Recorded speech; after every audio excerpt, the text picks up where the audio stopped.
Washington's Prohibition Tragedy. The Literary Digest, March 1st, 1924. If the shooting of Senator Greene in a running battle with bootleggers within a few blocks of the United States Capitol does not bring the Prohibition situation to a head in Washington, declares the Troy Record, nothing will. The senator from Vermont, it will be recalled, was struck by a stray bullet in an exchange of shots between bootleggers and Prohibition enforcement officers.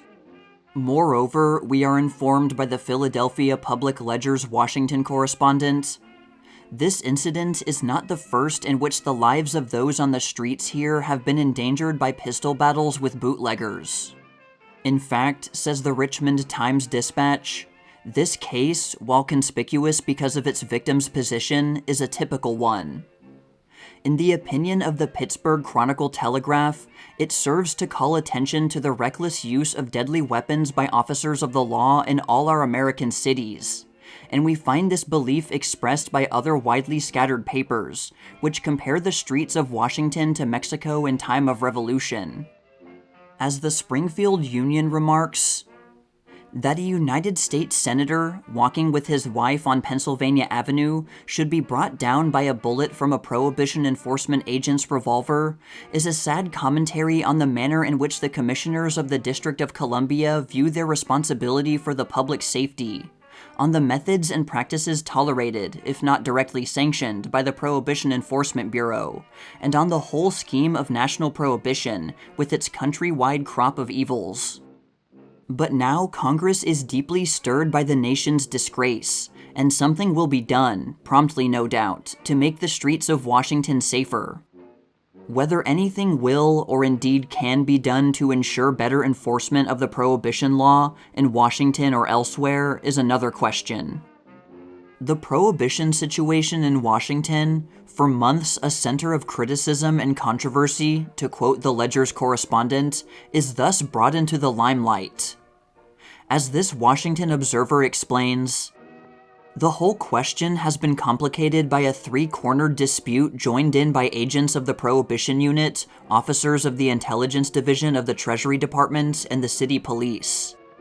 Recently, police and Prohibition officials engaged in a legal battle, in which serious charges were made against members of both forces, and several on both sides were suspended.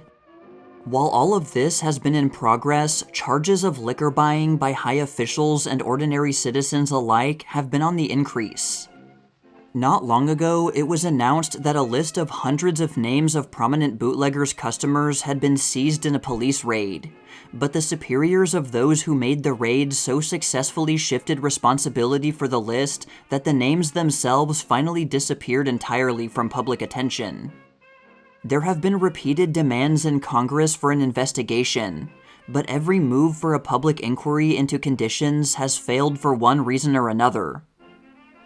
The Richmond Times-Dispatch, however, maintains that no question of prohibition is properly involved in the shooting in Washington of Senator Greene by a Prohibition officer.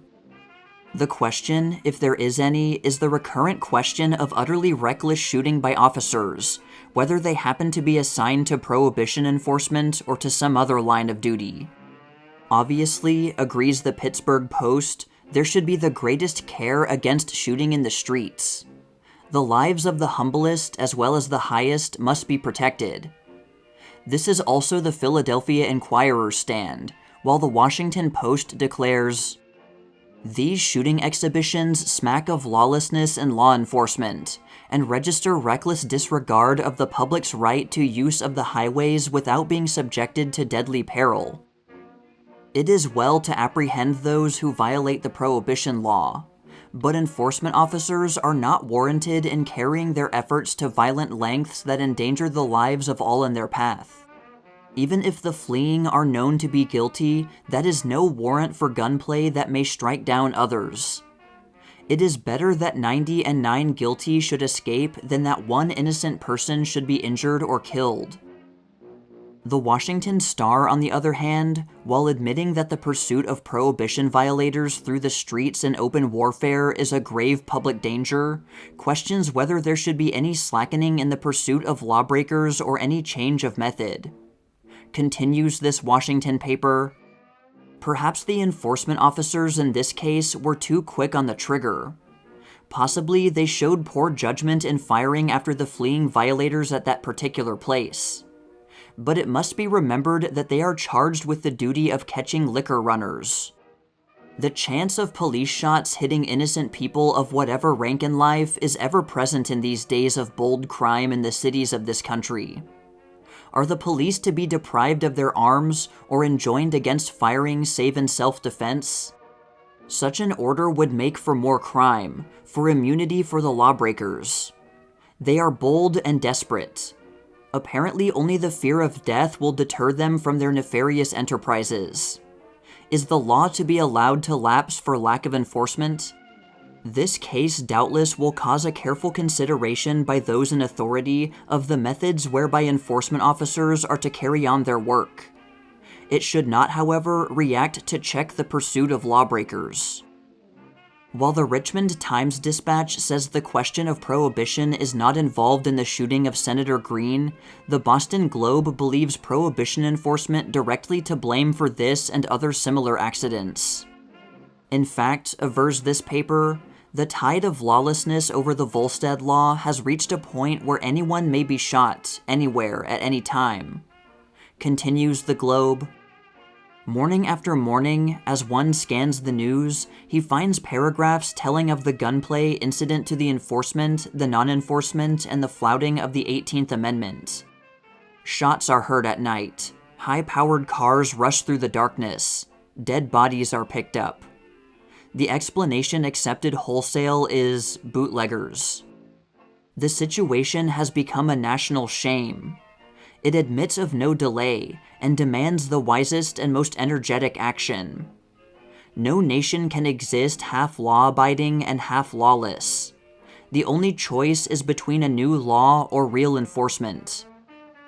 The New Haven Journal-Courier also is of the opinion that the manner and spirit in which the prohibition law is being enforced is developing a counter-spirit of lawlessness throughout the country.